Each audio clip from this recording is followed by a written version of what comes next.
Les matins de France Culture, Guillaume Erner. Filmer le monde entier doit voir ce chaos. C'est à cette demande, formulée par un passant, que s'attache à répondre Mislav Tchernov dans les images qu'il tourne à Mariupol au début de l'invasion russe en février 2022. Avec le photographe Evgeny Malodetka, ils sont les derniers journalistes à quitter le lieu pour tenter de transmettre leurs images au monde. Alors les communications sont interrompues dans la ville en état de siège. Durant 20 jours, ils ont été confrontés à l'horreur de la guerre quand elle touche les civils, aux morts, aux blessés, à la détresse et à la douleur des survivants. Ces reportages sont devenus un film absolument bouleversant. 20 jours à Mariupol, un documentaire que vous avez signé, Mislav Tchernov. Merci d'être là. Vous êtes journaliste vidéo à l'Associated Press, lauréat du prix Pulitzer. 20 jours à Mariupol a déjà gagné de nombreux prix et fait partie de la sélection officielle des Oscars. Vous serez traduit ici par Maître Zlotowski en personne. Vous êtes ukrainien, vous êtes aussi journaliste de guerre, vous avez été reporter en Afghanistan, en Irak. Est-ce que cela vous a aidé à identifier Mariupol comme un point stratégique pour la Russie, une zone qui allait être au cœur de l'offensive russe? You know, for the Ukrainians, this war started in 2014. Vous savez, pour les Ukrainiens, la guerre a commencé en 2014 par l'invasion russe. Nous avons passé des années sur la ligne du front, essayer de comprendre la dynamique de la guerre, comprendre la raison d'être de cette attaque. Et quand c'est devenu clair, je suis retourné en Ukraine de l'Afghanistan. Et c'était très clair à l'époque que là, l'escalade irait beaucoup plus loin que d'habitude. Si on regarde la carte, on voit la quantité de forces, de soldats que la Russie a accumulés près de Mariupol. Il était très clair que est-ce que la Russie allait attaquer toute l'Ukraine ou seulement la région de la Donbass, peu importe. Mariupol serait un point stratégique, une cible stratégique. Nous avons regardé la carte aussi avec mon équipe et on a parlé.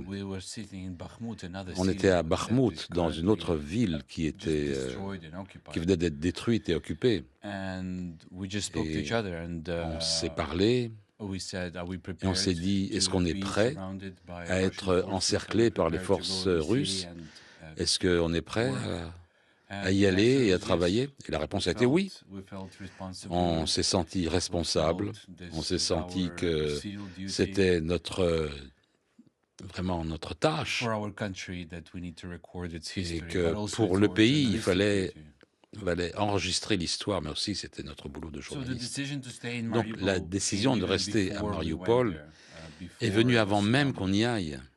Ce que vous racontez là-bas à Mariupol, Mislav Tchernov, c'est que personne ne comprenait avant ce qui allait se passer et pendant, il a fallu quelques jours aux habitants de Mariupol pour réaliser.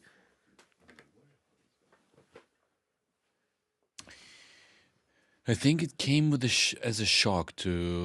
crois que ça a été un choc pour tous les Ukrainiens et pour le monde entier. Mais les habitants de Mariupol vivaient près du front depuis des années. Et là, ça faisait déjà 8 ans qu'ils vivaient près du front. Le front était à 10 kilomètres de la ville. Et d'une certaine manière, je pense que les gens... La guerre était devenue quelque chose de normal pour eux. La normalité. Et pour vous?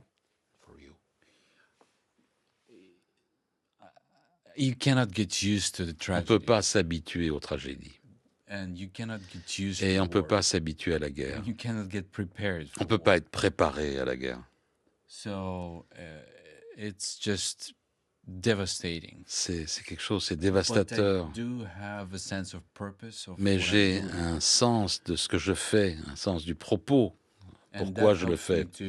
Et ça m'aide à aller de l'avant. Parce que lorsque l'on pense à l'Ukraine, on se dit que finalement vous étiez aussi peu habitué que nous à la guerre avant évidemment 2014, Mislav Tchernov, mais vous étiez allé sur d'autres théâtres de guerre, je l'ai dit, en Afghanistan, en Irak. Le fait que vous ayez à filmer soudainement cette guerre dans votre patrie,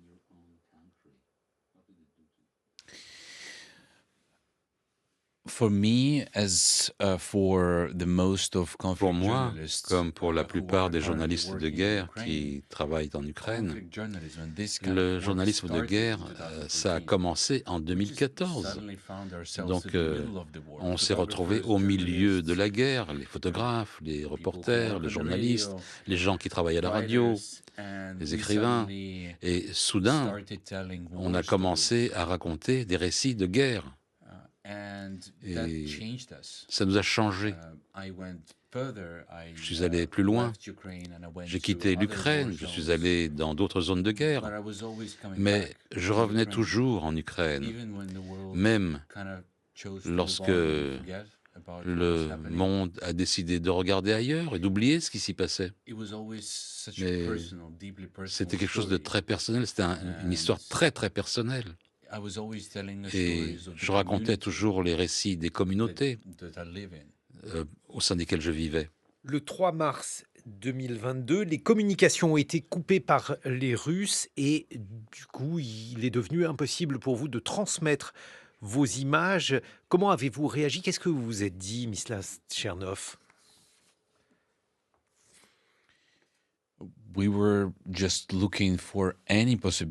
On cherchait toute possibilité de trouver une connexion possible.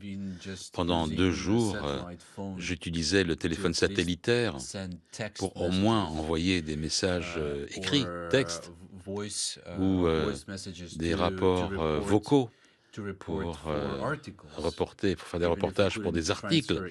Même si on ne pouvait pas transférer des images, on pouvait au moins parler au rédacteur en chef, leur dire ce qui se passait. Mais c'était très stressant parce qu'il y avait tellement de choses importantes qui se produisaient. Et le stress principal venait du fait que c'était le début de l'invasion. Et les Russes disaient à tout le monde qu'ils ne prenaient pas pour cible des civils, mais ce n'était pas ce qu'on voyait. Donc c'était tellement important d'envoyer des images qui contredisaient ce faux narratif des Russes. Justement, comment décidez-vous, Myslav Tchernov, de montrer ou de ne pas montrer certaines images parce que celles-ci sont trop dures? Si vous pensez au film, oui, il y a des images très dures. Je ne pense pas qu'elles sont dures parce qu'il y a tellement de sang. C'est parce qu'elles sont tellement émotionnelles, il y a tellement de pertes, il y a tellement de deuil. Mais aussi, il y a beaucoup d'espoir. Tout ceci, c'est comme vraiment un mélange d'émotions. On ne peut pas séparer les unes des autres. Les événements avec de l'espoir, des événements tragiques, tout doit être montré ensemble, parce que c'est ce que c'est la guerre. Comment imaginez-vous la suite maintenant? Peu importe si le monde décide de soutenir l'Ukraine ou pas, ce que je dis maintenant vient de moi, parlant sur le front à des soldats ou dans les grandes villes, aux civils. J'entends que peu importe si le monde oublie l'Ukraine ou l'aide ou pas, les Ukrainiens vont continuer à lutter parce qu'ils luttent pour leur survie. Ils se battent pour la démocratie, ils se battent pour la liberté. Mais ce ne sont pas des mots abstraits pour les Ukrainiens. Ce sont véritablement des choses extrêmement réelles. C'est des buts réels qu'ils doivent protéger pour survivre. Donc ils se battront avec des bâtons s'il n'y a pas autre chose. Mais par exemple, lorsque vous avez filmé l'Afghanistan aussi, c'était un théâtre de guerre où les deux parties en présence avaient des forces très déséquilibrées.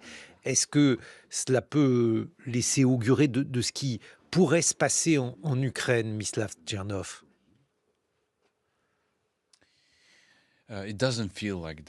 Non, c'est pas le chemin que ça prend. Parce que il y a 10 ans déjà, l'armée ukrainienne est devenue très compétente. Et there is so much civilian resistance. Il y a tellement de résistance civile, la résistance civile qui s'organisera au cas où la Russie allait de l'avant pour occuper d'autres villes, parce que les gens ont vu ce qui s'est passé à Mariupol, les gens ont vu ce qui s'est passé à Boutcha, et ils vont résister. Et les Ukrainiens se sentent européens. Ils ont fait des choix. Ils ont fait le choix d'aller vers l'Europe en 2014. Et ils luttent pour ce choix d'une manière qu'ils sentent qu'ils se battent pour l'Europe entière.